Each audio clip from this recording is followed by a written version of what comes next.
Hello again. I'd like to show you today how I am working up a new Flegel heel, and I'm almost at the end of step 1, which is to create shadow stitches on either side of a short row heel. And I have done this before, so you can see this in some of my other videos, but the last pass is easy to show again. So this is completing step 1, and I just knit across the center of the heel to get to that stitch before the last shadow stitch. And this is going to be my last one, so that I have 14 shadow stitches, then 11 center heel stitches, and then to go back I'll just do one last one on the other side also. So I hope you can see this. Sort of a challenge to set up the camera. So what I do is I get to it, it's the last stitch before a shadow stitch, and I just lift up that leg of the previous layer and backwards wrap my yarn over, and then just bring that leg back over again. There it is. It's wrapped. It's shadowed, I should say, not wrapped. That's a different thing altogether. Okay, then I turn and I'm ready to purl back. And this should be 11 stitches. 2, 3, 4, 5, 6,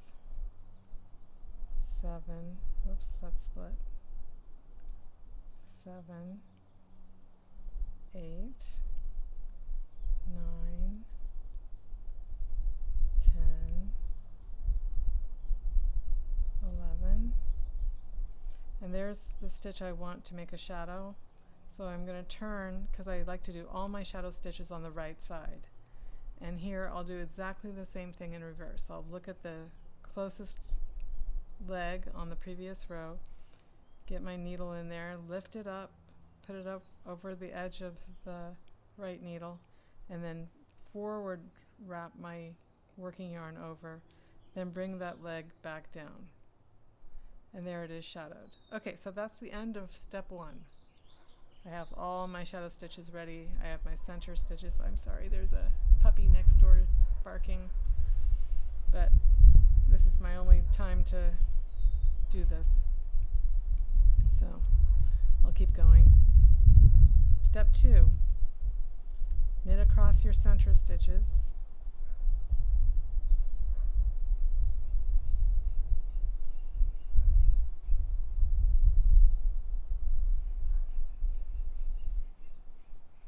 I hope I'm staying in frame.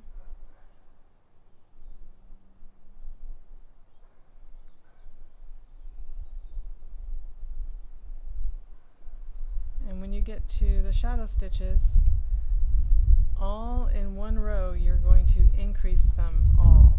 So you're going to knit all of your shadows individually from the original stitch. So there's 2 stitches now instead of a shadow stitch. I'm going to do that all the way across, so I'm going to go from 14 shadow stitches to 28 actual stitches. I'm just going to knit all of them.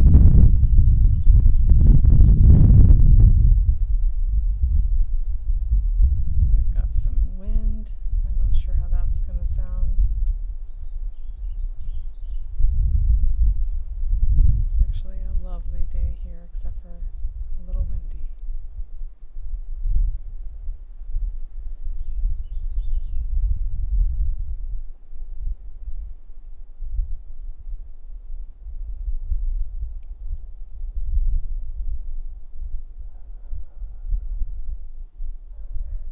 Poor puppy, I think he wants to go inside. I think I know that bark.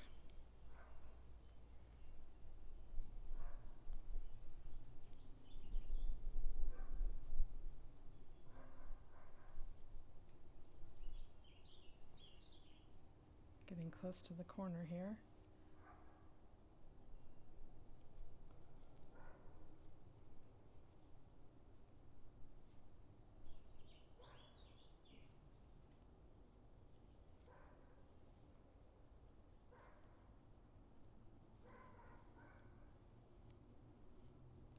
Just one last one here. It's a pretty sharp corner.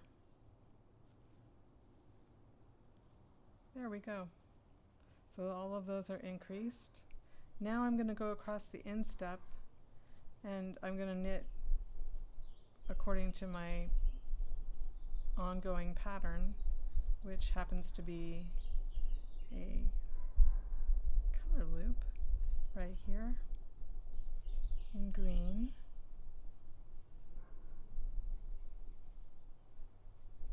You know I love my color loops. There we go.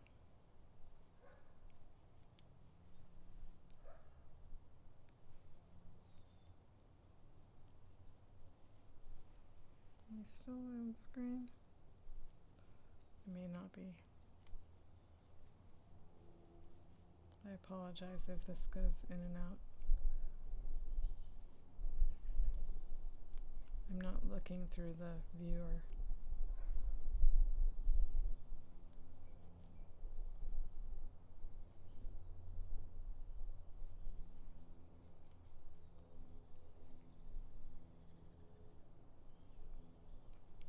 If you happen to be seeing color loops for the first time, I have other videos that show a couple different ways I use color loops. There are hundreds of ways. This is a pretty basic example.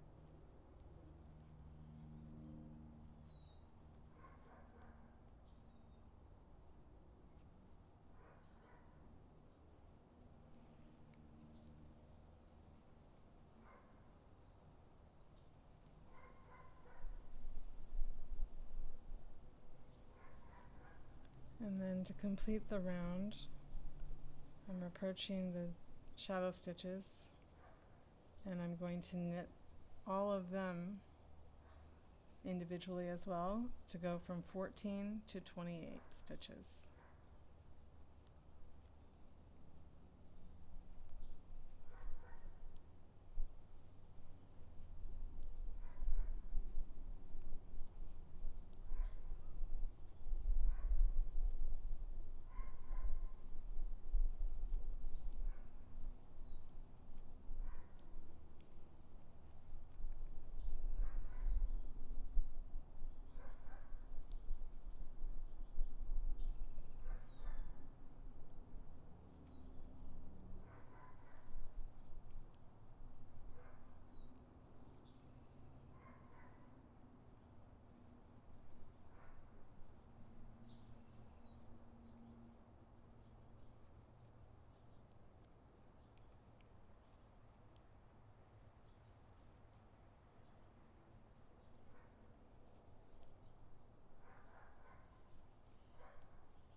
And that completes step 1.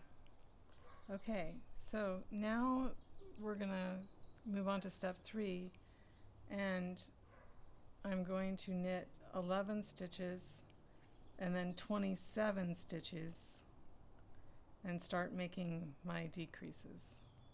Actually 26 stitches. Or 27. Let's see what the gap looks like. There isn't really a gap, but do I really need to count? No. I think I'll be able to visually get it. If you're at all nervous, you can count or you can place a stitch marker.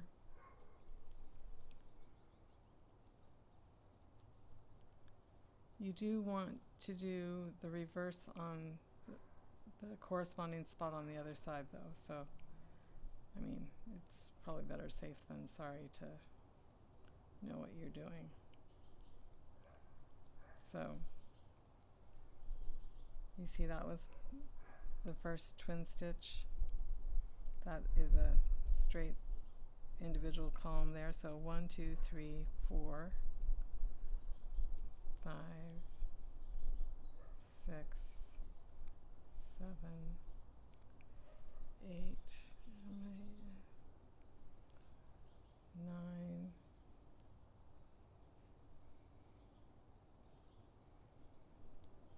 10, 11, 12, 13, 14, 15, 16, 17, 18, 19. Come on, use some gravity. 20, 21, 22, 23, 24, 25, 26, 27, and then 28 is the last shadow stitch, and I'm going to do all of my decreases 4 stitches away from my color loop.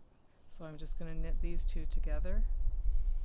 And what you can do is, if you want it to look like a normal Flegel heel, you can do it your decreases every other row. That will extend the length of the gusset. But I'm going to do a fast decrease every row, and that'll make a nice sharp line and be sort of a hybrid. Now I go through across the instep again, so I'm going to remember that I have 3 plain stitches after the color loop, and then I'll do an SSK. And I'm going to do that all the way around until I have reduced my number of stitches to either the original or whatever I plan on doing it. Since this is a pretty big sock, I might go a couple decreases past to get a little bit fewer than 72 stitches. But that is super easy. I hope that makes sense. And I just wanted to show it again on another example where am I in view? There we go. I did a garter short row just to have a little bit more texture and color, and you can see the garter makes it a little bit of a shallow heel. It'll stretch though, so it's the same number of stitches, and you know, it should work. But the way you do the shadow stitches is slightly different. So I'm knitting every row instead of purling. I'm going to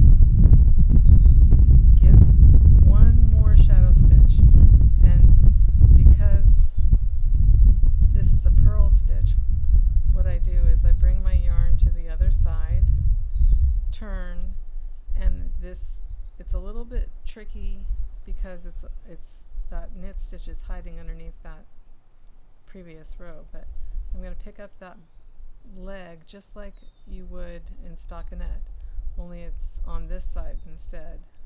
I reverse wrap my working yarn and make a shadow stitch. So there I have all my shadow stitches on that side, and then I'm going to continue knitting across. I have the same stitch numbers, so this will be 11 stitches in the middle. 1, 2, 3, 4, 5, 6, 7,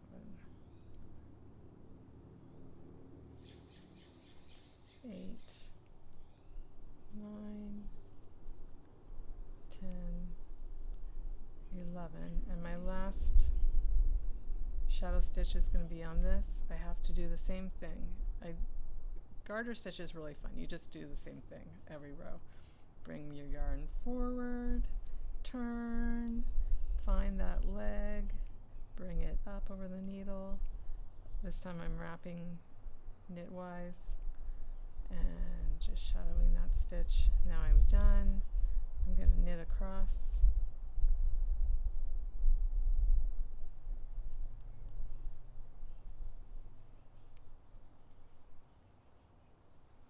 Put them in frame.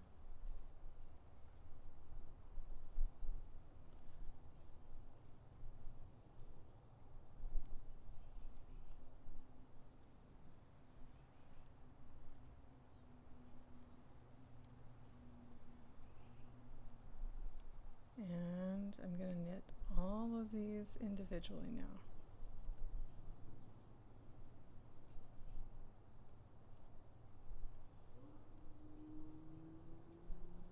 Whoops. There we go.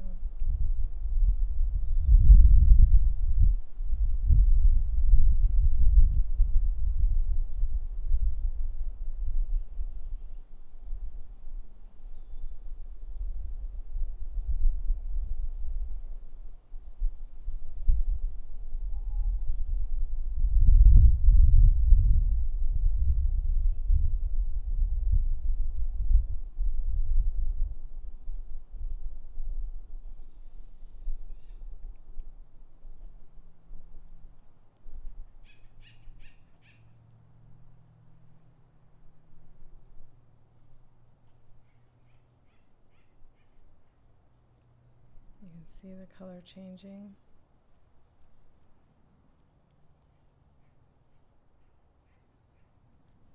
So it'll be really interesting to see what this looks like as I continue to go around and around. I'm not going to knit much longer because I think this is all self-explanatory now. But you can see final pictures on Ravelry. And now I'm on the instep. This is another color looped motif.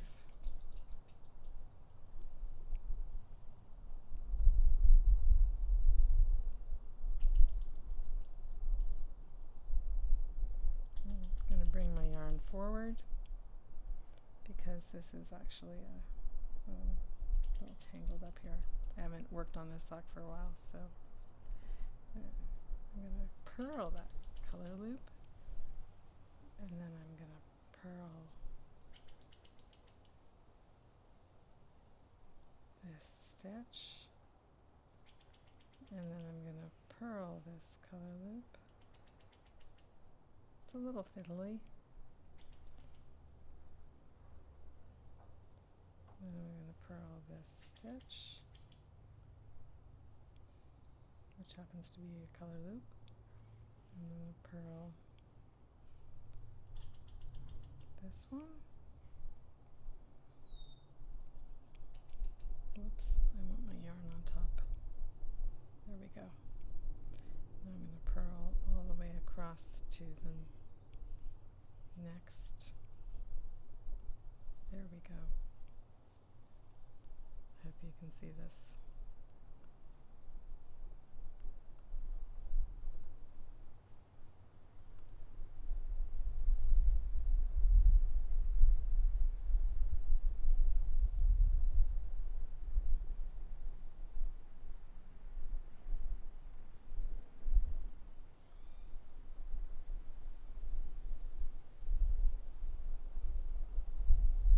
Written a pattern for this sock yet.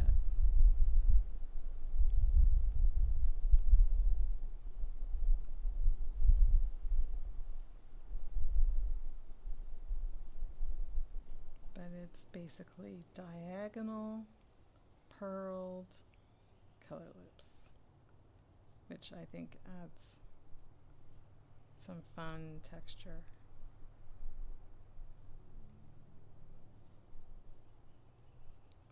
that's the last one.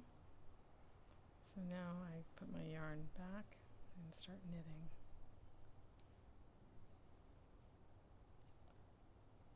The colors of green and blue are a little too close together, but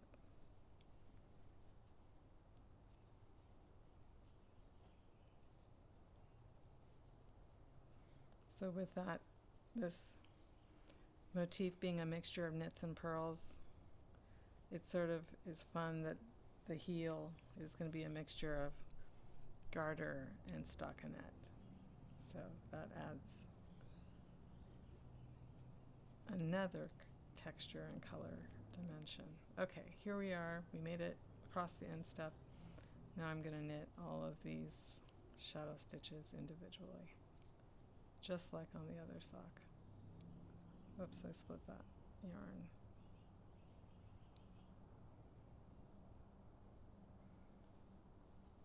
I guess that's the most common thing to watch for, splitting your yarn. You sort of have to do that anyhow, but this method does sort of make that happen a little bit because you're diving your needle in the stitches are close together, and so it can happen maybe more frequently. So just keep an eye out for it, but not too bad.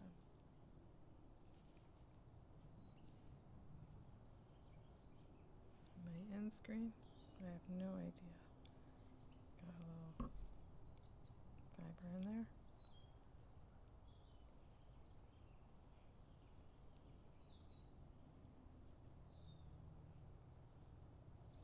So let me know what you think. Would you try this? Maybe on a fun variegated or self-striping sock, or maybe a color block sock, or maybe a solid sock with lace.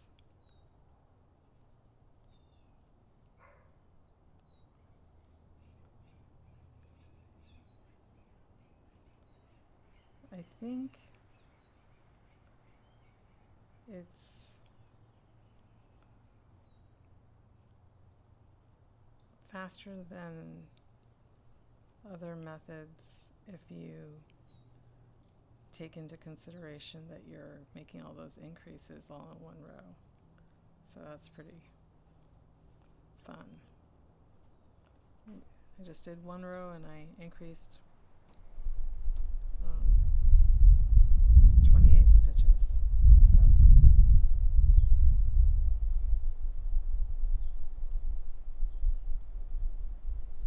okay.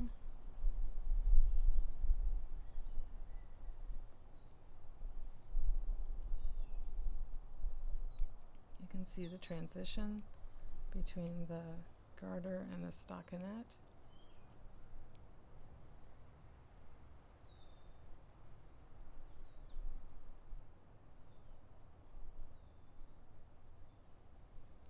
Uh-oh, a little knot in my... Maybe it's time to stop the video at this point. Got a little... There we go.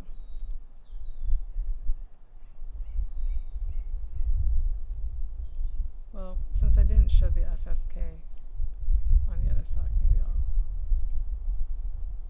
go that far and then stop. Potato chippy knitting. And puppy must have gotten back inside.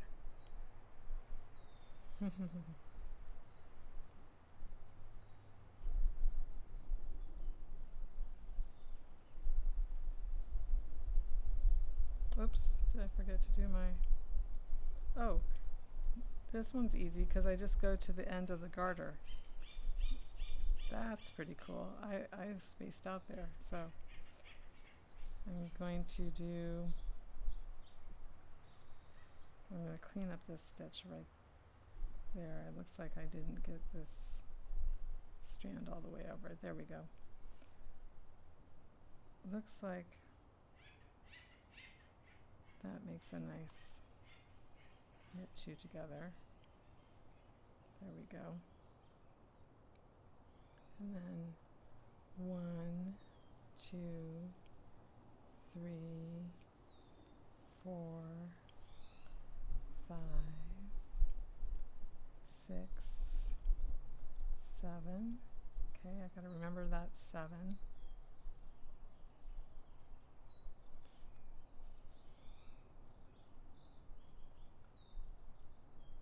You don't have to keep watching this if you understand the concept now. This is just the instep design again.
Okay. 1,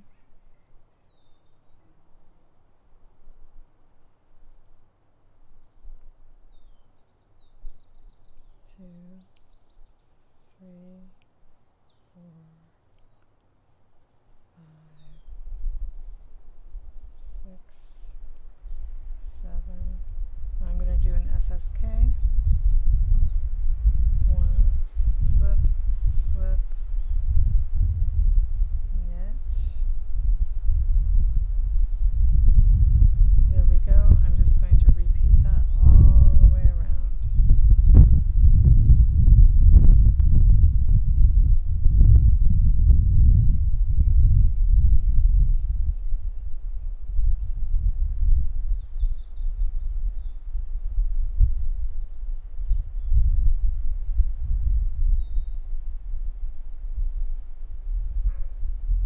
See what it looks like.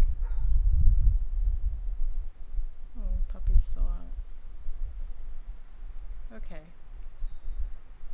Thanks for watching.